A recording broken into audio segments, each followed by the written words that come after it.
केदार घाटी के पास एक छोटा सा गांव था, मचखोल। वहीं रहता था विद्या, 14 साल का लड़का। बचपन में बुखार ने उसकी आवाज छीन ली थी। बोल नहीं पाता था, पर सुन सब लेता था। गांव वाले उसे गूंगा विद्या कहते थे। विद्या का एक ही साथी था, गांव के बाहर टीले पर बना टूटा फूटा शिव मंदिर। मूर्ति खंडित थी, छत टपकती थी, पर विद्या रोज सुबह वहां जाता। मंदिर में कोई पुजारी नहीं था, विद्या ही झाड़ू लगाता, पास की धारा से जल लाता और शिवलिंग पर चढ़ा देता। बोल नहीं सकता था तो मन ही मन ओम नमः शिवाय दोहराता रहता। सावन का महीना आया, चारों ओर कावड़ियों की बम बम गूंजने लगी।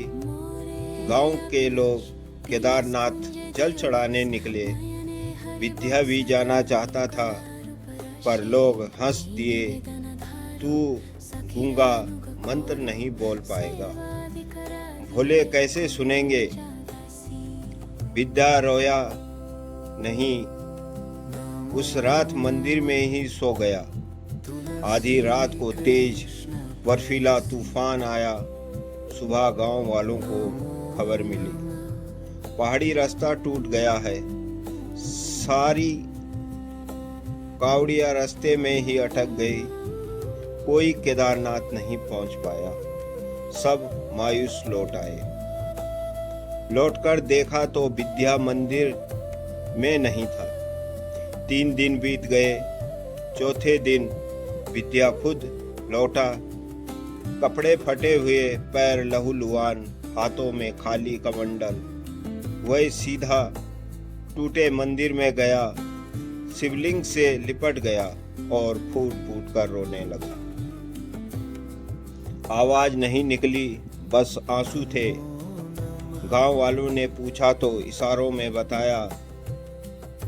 जब सब सो गए थे, उसे लगा भोला बुला रहे हैं। वह अकेला निकल पड़ा। टूटे रास्ते पर गिरते पड़ते नदी पार करके केदारनाथ तक पहुंचा।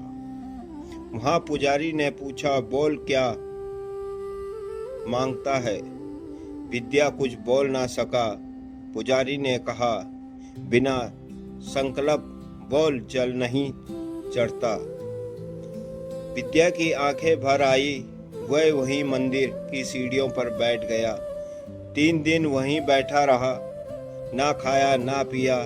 चौथे दिन सुबह जब पुजारी ने पट खोले तो देखा विद्या का कमंडल खुद ब खुद गंगा जल से भरा है और शिवलिंग पर पहले से ही जल चढ़ा हुआ है। साथ में बेलपत्र और एक सफेद फूल जो सिर्फ मंचखोला के टीले पर उगता था।